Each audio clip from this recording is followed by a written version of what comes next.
नमस्कार, स्वागत है आपका वीआईपी न्यूज में। मैं हूं आपके साथ आयुषी सोनवानी और रुक करेंगे खबरों की ओर।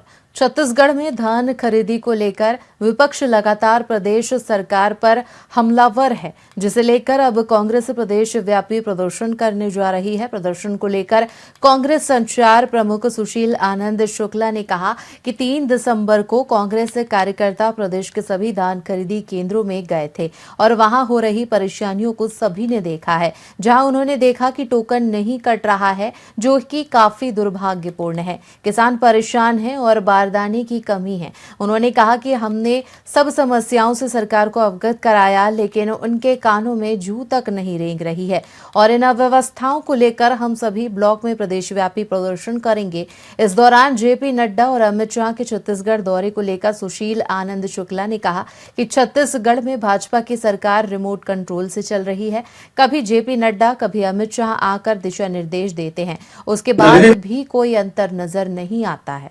नगरीय निकाय को लेकर हमारी तैयारियां जोरों पे हैं। माननीय प्रदेश अध्यक्ष जी अभी तक 5 जिलों की बैठकें कर चुके हैं। हमारे जो राष्ट्रीय सह प्रभारीगण हैं, राष्ट्रीय सचिव जी माननीय विजय जांगीर जी, जयित्या जी, वो अपने अपने प्रभार जिलों में लगातार वरिष्ठ नेताओं की बैठक कर रही हैं और अन्य वरिष्ठ नेता भी बैठकों का दौर चालू है बहुत जल्दी। और हमें पूरा भरोसा है कि भारतीय जनता पार्टी की सरकार की 1 वर्ष की नाकामी के खिलाफ नगरीय निकाय और पंचायती क्षेत्र में जनता का जनादेश आने वाला है। नगरीय निकाय को लेकर हमारी तैयारियां जोरों पे हैं। माननीय प्रदेश अध्यक्ष जी अभी तक 5 बीजेपी के राष्ट्रीय अध्यक्ष जेपी नड्डा के 2 दिवसीय दौरे पर आने वाले हैं छत्तीसगढ़। इसे लेकर दीपक बैज ने सवाल उठाते हुए कहा कि क्या 3100 रुपए क्विंटल किसानों से किया गया वादा सरकार पूरा कर रही है। प्रदेश के युवा सूखे नशे की चपेट में आ चुके हैं। मनपसंद ऐप लॉन्च किया गया है, लेकिन युवाओं को कितनी नौकरी दी गई है। बलौदा बाजार, लोहारीडीह समेत पूरे प्रदेश में अपराध हो रहे हैं। आदिवासियों के साथ अत्याचार, महिलाओं का बलात्कार, क्या इन्हें भी रिपोर्ट कार्ड में शामिल किया जाएगा। कांग्रेस के किसानों को ठगने वाले उप मुख्यमंत्री अरुण साव के बयान पर पीसीसी चीफ दीपक बैज ने सवाल पूछा है कि कांग्रेस ने किसे ठगा। उप मुख्यमंत्री पहले स्पष्ट करें, क्या कांग्रेस ने 2640 से 2800 किसानों को नहीं दिए?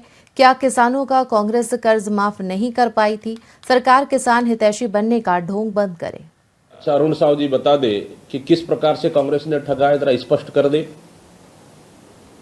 क्या हमारी सरकार बनते साथ 2 घंटे के अंदर हमने कर्जा माफी नहीं किए? क्या हमारी सरकार बनते साथ 2 घंटे के अंदर में 2500 रुपए समर्थन मूल्य से धान खरीदी नहीं किए? क्या पहला साल और दूसरे से लेकर 5 साल तक क्या हमने 2500 रुपए में प्रति कुंटल किसानों को धान का मूल्य नहीं दिए? क्या 20 कुंटल किसानों का प्रति एकड़ धान नहीं खरीदे? क्या किसानों को 2640 से 2800 रुपए तक की धान खरीदी हमने नहीं किया? क्या ये पहले स्पष्ट कर दे, फिर अरुण साव जी से बात करते हैं। हाँ, लेकिन मेरा सवाल है अरुण साव जी से, भारतीय जनता पार्टी 21 कुंटल धान खरीद रही है क्या? जरा स्पष्ट कर दे।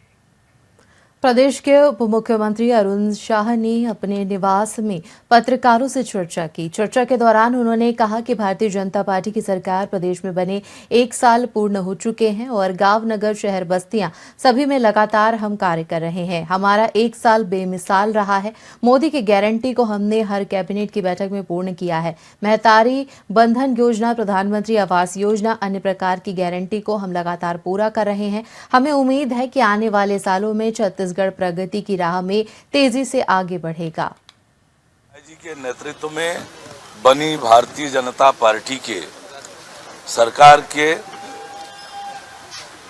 ऐतिहासिक और सफलता भरा 1 साल पूरा होने जा रहा है। पिछले 1 साल में सरकार ने जो काम किया है, मोदी की एक एक गारंटी को पूरा करने का जो सिलसिला चला है,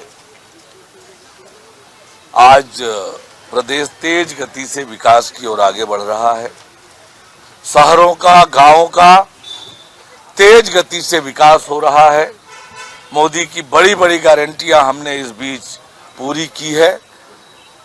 जो मोदी जी ने, अमित शाह जी ने छत्तीसगढ़ की जनता को भरोसा दिलाया था, उन सब को क्रमशः पूरा किया जा रहा है।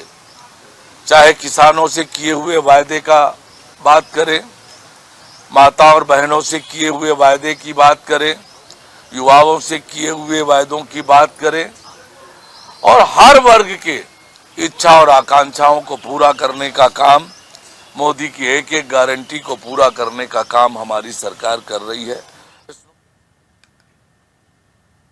रायपुर के डीडी नगर इलाके में फर्जी पुलिस बनकर लूटपाट करने वाले गैंग के 5 शातिर आरोपियों को पुलिस ने गिरफ्तार किया है। बता दें कि इस गैंग में 2 महिला और 3 पुरुष शामिल थे। वहीं पुलिस के अनुसार गैंग की महिला सदस्य ने एयरटेल कंपनी के एक वाईफाई इंजीनियर को सुनसान इलाके में बुलाकर छेड़छाड़ का आरोप लगाकर फंसाने की धमकी दी थी। इसके बाद उसने गैंग के 2 पुरुष सदस्यों ने खुद पुलिस वाला बताकर इंजीनियर से 8,000 रुपये वसूल लिए। साथ ही पुलिस की ओर से गिरफ्तार किए गए पुरुष आरोपियों के खिलाफ पुणे, महाराष्ट्र में भी कई आपराधिक मामले दर्ज हैं।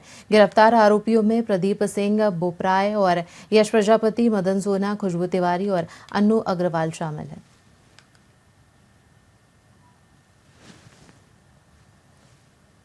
एक आमानाका थाना में मामला प्रकाश में आया है, जिसमें 5 आरोपियों को गिरफ्तार किया गया है, जिसमें 3 पुरुष और 2 महिलाएं हैं। ये महिलाएं लोगों को किसी बहाने पहले किसी व्यक्ति को फंसाते थे।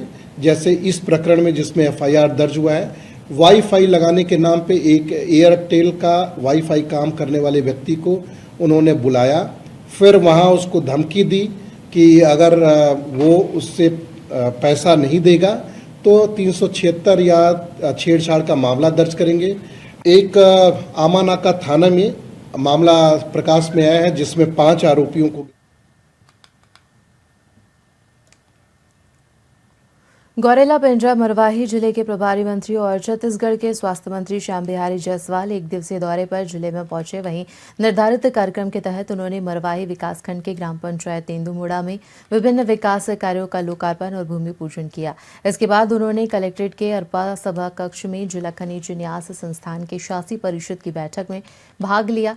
इस दौरान मंत्री ने जिला अस्पताल में 20 बिस्तरों वाले आइसोलेशन वार्ड का शुभारंभ किया। साथ ही मीडिया के सवालों का जवाब देते हुए उन्होंने कहा कि एड्स जैसी बीमारियों के बारे में प्रचार प्रसार बेहद महत्वपूर्ण है, ताकि लोग इस रोग के प्रति जागरूक हो सके और सही तरीके से बचाव कर सके।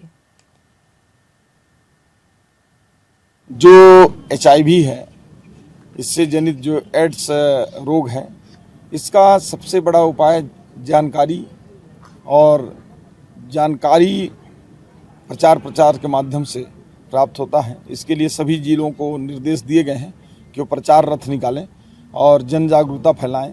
युवाओं के बीच में हायर सेकेंडरी स्कूल में, कॉलेजों में जाएं और इसके बारे में बिना किसी संकोच के खुलकर बात करें और इसके जानकारी संबंधित सोशल मीडिया में और अन्य प्रचार प्रसार के माध्यम से करने की आवश्यकता है।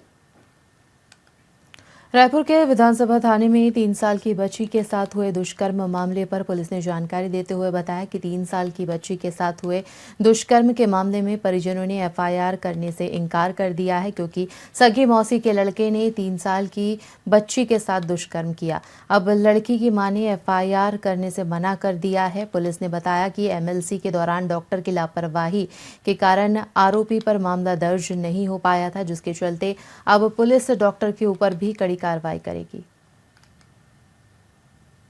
विधानसभा थाने क्षेत्र में कल एक मामला सामने आया है, जिसमें एक 3 वर्षीय बालिका के साथ उसके सगी मौसी के लड़के ने, 22 साल के लड़के ने उसके साथ रेप किया है। और इसमें जब थाने में आने के बाद प्रार्थी के परिवार वाले और आरोपी के परिवार वाले इसमें शिकायत देने के लिए तैयार नहीं हुए, तो अब पुलिस उनको बच्ची और आरोपी को CWC के सामने पेश किया जा रहा है। इस मामले में एक हॉस्पिटल के खिलाफ भी कार्रवाई अभी शुरू की जाएगी, क्योंकि उसने समय रहते जब MLC किया गया था तो उसकी बच्ची का MLC की जानकारी कुछ दिन पहले जो वहां किया गया था उसको उन्होंने पुलिस से शेयर नहीं किया था, और इसमें भी हम लोग कार्रवाई कर रहे हैं।